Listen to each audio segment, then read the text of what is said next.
Hola, mi nombre es Delmer Javier Meneses, de la carrera de Ingeniería de Sistemas.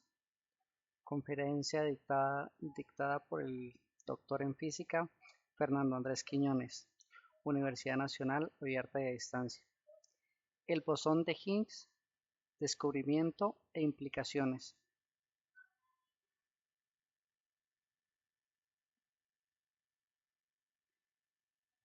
El doctor explica que todo inicia con el atomismo mecanicista, donde los filósofos Leucipo de Mileto y Demócrito de Abdera definían de que la materia llega a un punto donde ya no se podía dividir más, y todo está compuesto por entidades indivisibles llamadas átomos. Ellos definían de que la parte más mínima de cualquier cosa era un átomo, y ese átomo ya no se podía dividir.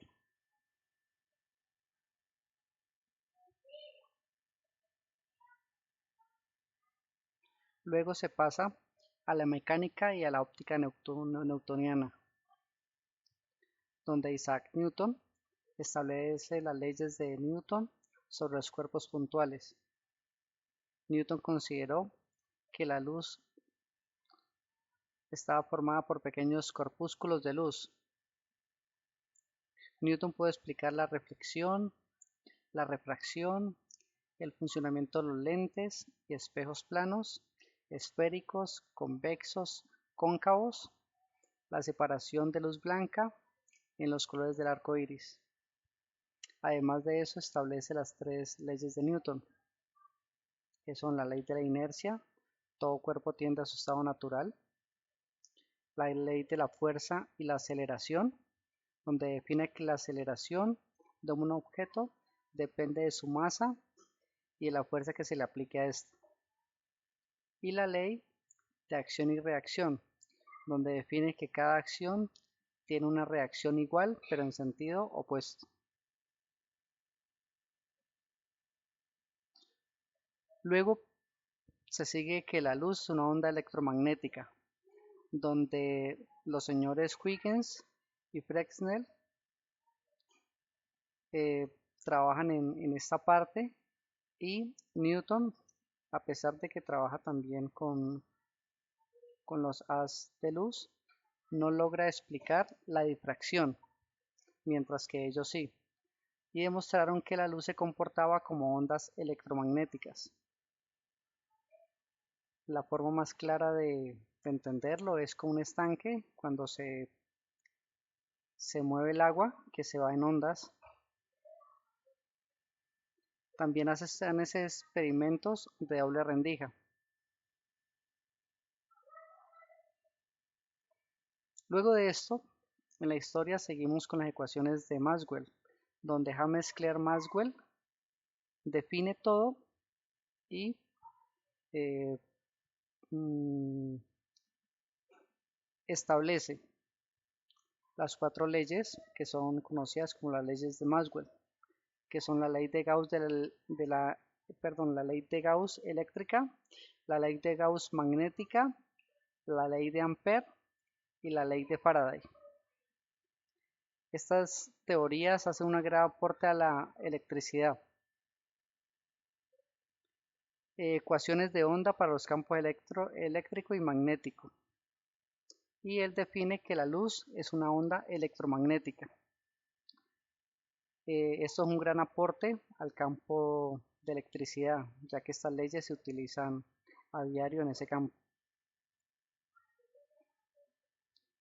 Luego de eso en la historia se empieza, mm, se empieza a organizar lo que es la tabla periódica, donde el señor Dmitri Mendeleev organiza la tabla periódica en orden a la masa atómica de los elementos, y define que un elemento es una porción de materia que tiene sus átomos de la misma clase.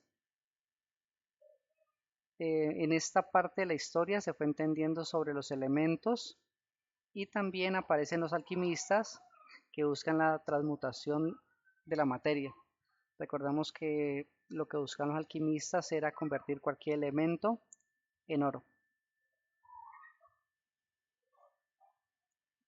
Luego de esto, en la historia, el señor Thomson descubre cierto tipo de partícula cargada negativamente, que es un elemento de un componente de los rayos catódicos, que lo define como electrón. A esta partícula la llamó corpúsculos. Recordemos que esto apoyó en gran inicio cuando las primeras televisiones se hacían con tubo de rayos catódicos, donde por eso tenían ese tamaño bastante grande, porque el flashback bombardeaba el- la pantalla con luz y mm, a esa tecnología se le llama tubo de rayos catódicos. Luego en la historia se sigue con la radioactividad, donde Pierre y su esposa Marie Curie trabajan y descubren el polonio y el radio. También Henry Becquerel descubre el uranio y esto da inicio a lo que luego se le conocería como radioactividad. En aquel entonces recordemos de que el trabajo con esto, ellos murieron de cáncer, dado que no conocían los efectos colaterales de trabajar con estos elementos y también no tenían cuidados porque apenas lo estaban entendiendo cómo se comportaba estos elementos en el ser humano. Luego de esto tenemos a Max Planck y Albert Einstein. Einstein convence al señor Planck para que expliquen la luz, pero como quantum de luz, y a esto lo llama fotón. Ya en esta parte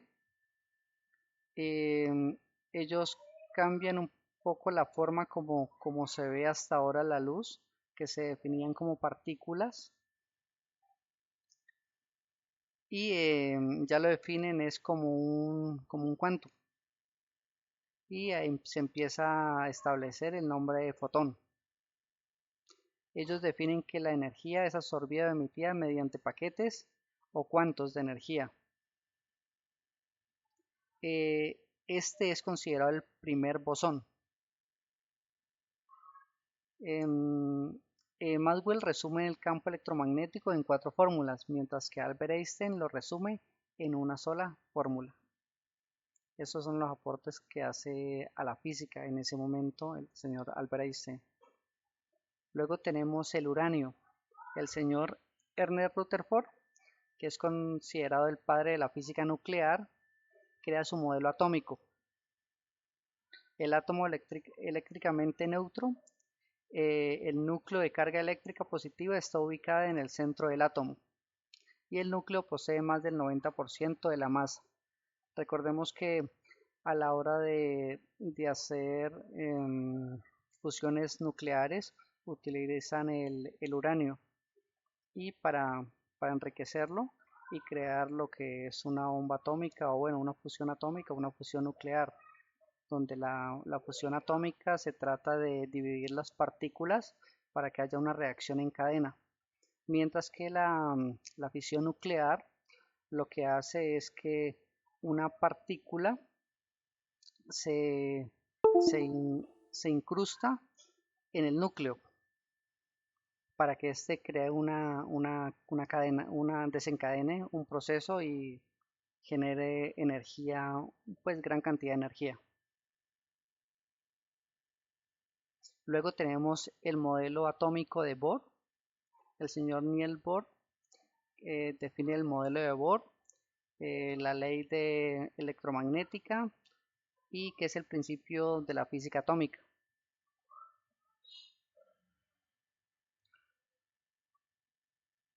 Luego tenemos el descubrimiento del neutrino y el antineutrino, donde el neutrino Lo hace la propuesta teórica Wolfgang Pauli en 1930, mientras que Frederick Reines y Clay Cowan hacen la confirmación experimental en 1956.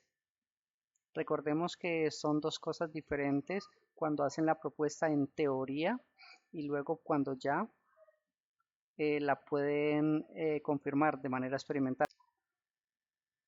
Luego tenemos el antineutrino, que la propuesta teórica la hace en 1934 el señor Enrico Fermi, mientras que la confirmación experimental la hace el señor Frederick Reines y Clyde Woman en 1956.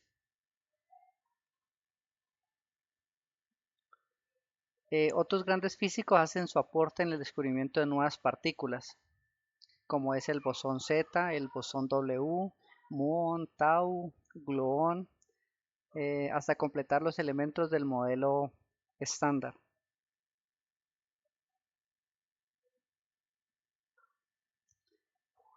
Las partículas del modelo estándar se dividen en tres grupos: los quarks, los leptons y los gauge bosón o los bosones. En esta parte, aunque no hace énfasis en la, en la charla el doctor, hay que comprender el por qué llegan a este punto, o por qué es tan importante el bosón de Higgs. Debemos entender que hace muchísimo tiempo se busca una fórmula definitiva, o sea, lo que llaman luego un modelo estándar donde explique con una sola fórmula cómo está constituido el universo. Miremoslo así: Newton entendió que el movimiento de los cuerpos se debe a una fuerza invisible que llamó gravedad, mientras que Einstein comprendió que el mecanismo de la gravedad está relacionado con la masa, pero él nunca comprendió qué es la masa. La teoría de la gravedad estaba incompleta porque no se entendía lo que era la masa. Luego, con la función cuántica y la relatividad, nace la teoría del modelo estándar. El modelo estándar explica con esa sola fórmula todo, pero tiene un error, o no error, hay algo que aún no logran comprender, y es que para que el modelo estándar se cumpla, su masa debe ser cero. Durante muchos años trataron muchos físicos de responder la pregunta cómo hacían para introducir masa en las partículas elementales sin romper la teoría del modelo estándar. Entonces, por muchos años buscaron esto y la solución llegó en 1964 con la publicación de 3 artículos. Dentro de esos 3 artículos estaba la teoría que era lo de los campos de Higgs, que es más conocido como la partícula de Higgs, pero realmente es una manera de comprenderlo, porque realmente no es considerado como tal como una partícula. Esta teoría dice que la masa aparece si se rompe la simetría de los elementos. Entonces, la masa se puede decir que es una resistencia al espacio del movimiento dado por una afinidad al campo de Higgs. Entonces, el doctor explica de que ahí en esa teoría hace aparición lo que llaman el campo de Higgs, que este campo es lo que define la masa de las partículas, pero cuando se rompe la simetría.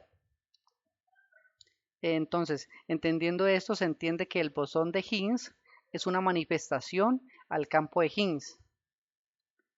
El bosón de Higgs es una excitación al campo de Higgs.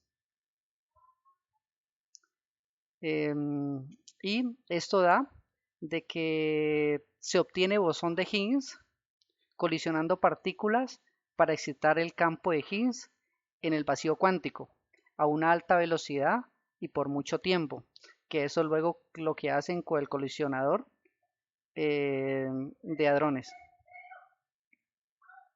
Entonces, entendiendo esto, ya el doctor explica de que el mecanismo de Higgs originalmente apareció para darle masa a los bosones de Auge. El bosón de Higgs le da masa a todas las demás partículas que tienen masa, todas menos el gluón y el fotón. La propuesta teórica del bosón de Higgs se hace por Peter Heath y Franco Eigler en 1964. El descubrimiento experimental, que es donde se enfoca el doctor, que es el bosón de Higgs, fue detectado por el Gran Colisionador de Hadrones en el 2012. El colisionador de hadrones se completó en el año 2008. Este descubrimiento o este gran descubrimiento confirmó la validez del modelo estándar y el mecanismo de Higgs. Aquí en esta imagen, aunque es pequeña, podemos mirar de que eso es uno de los reportes que entregan cuando empiezan a ver de que aparece un bosón de Higgs. Este es el complejo el cual muestra el doctor, donde experimentaban con los colisionadores, que fueron 4. Los colisionadores fueron Atlas, CMS, Alice, LHCb, LHCb. Todos tenían unas pequeñas diferencias, pero todos buscaban poder duplicar el mismo proceso para que, para que el proceso experimental fuera validero. De esa manera, ellos lo que hacían era que, bueno, experimentaban el proceso para que en algunos artículos hablan que luego de leer los datos por 3 años, lograron detectar en muchas ocasiones ese campo de Higgs. Y obviamente esto es un gran hallazgo, el cual pues definen como el bosón de Higgs. Gracias.